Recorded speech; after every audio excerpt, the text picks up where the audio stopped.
Last టైంకి ఇప్పటికి compare చేసేటప్పుడు మీరు ఏదైతే ఫేజ్ 2 స్టార్ట్ చేశారో అది దీన్ని ఎక్స్టెండ్ చేస్తూ స్టార్ట్ చేసుకున్నారా లేకపోతే ఎట్లా? అవునండి, అది కూడా ఇంతకు ముందు 22 ఏకర్స్ అని వచ్చేసి ఫేజ్ 1 ఉండింది. ఇప్పుడు ఇంకొక 10 ఏకర్స్ వచ్చేసి ఫేజ్ 2 కింద వచ్చింది అనమాట.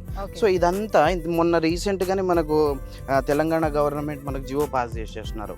ఏమని హెచ్ఎండిఏ లిమిట్స్ పెంచుతూ ఉత్తర్వులు జారీ చేసినారు. సో ఆ హెచ్ఎండిఏ లిమిట్స్లో చూసుకుంటే ఏదైతే అప్కమింగ్ ప్రాజెక్ట్స్ ఉంటాయో ఇవన్నీ హెచ్ఎండిఏ లేఅవుట్ కిందకి వస్తాయి అనమాట. అంటే ఈ ఫేజ్ 2 అనే ప్రాజెక్ట్ వచ్చేసి హెచ్ఎండిఏ కిందకి వస్తుంది. కాబట్టి హెచ్ఎండిఏలో 10 ఏకర్స్ ఆఫ్ ది ప్రాజెక్ట్ మనం ప్రైస్ కూడా చాలా నెగోషియబుల్ ప్రైస్ ఉంటుంది, యాజ్ వెల్ యాజ్ అంటే ఆఫర్డబుల్ ప్రైస్. కస్టమర్లు మిడిల్ క్లాస్ వాళ్ళు అండ్ అబోవ్ మిడిల్ క్లాస్ వాళ్ళు కూడా దే కెన్ ఈజీలీ విల్లింగ్ అండి. అంటే ఇప్పుడు మనకి ఫేజ్ 1లో కూడా ఏమైనా ప్లాట్స్ అవైలబుల్ ఉన్నాయా లేకపోతే ఓన్లీ 2లో మాత్రమే అవైలబుల్ ఉన్నాయా? ఉన్నాయండి, ఫేజ్ 1లో కూడా మనకు ఆల్రెడీ మార్టిగేజ్ ప్లాట్లు కూడా రిలీజ్ అయిపోయినాయి. అంటే మనకు కంప్లీట్ డెవలప్మెంట్ అయిపోయిన తర్వాత మాత్రమే మార్టిగేజ్ రిలీజ్ చేస్తారనమాట. ఇప్పుడు మనం చూసుకున్నట్లయితే ఫేజ్ 1లో 293 ప్లాట్స్లలో మనకు మ్యాక్సిమం ఒక 280 ప్లాట్స్ వరకు సోల్డ్ అవుట్ అనమాట.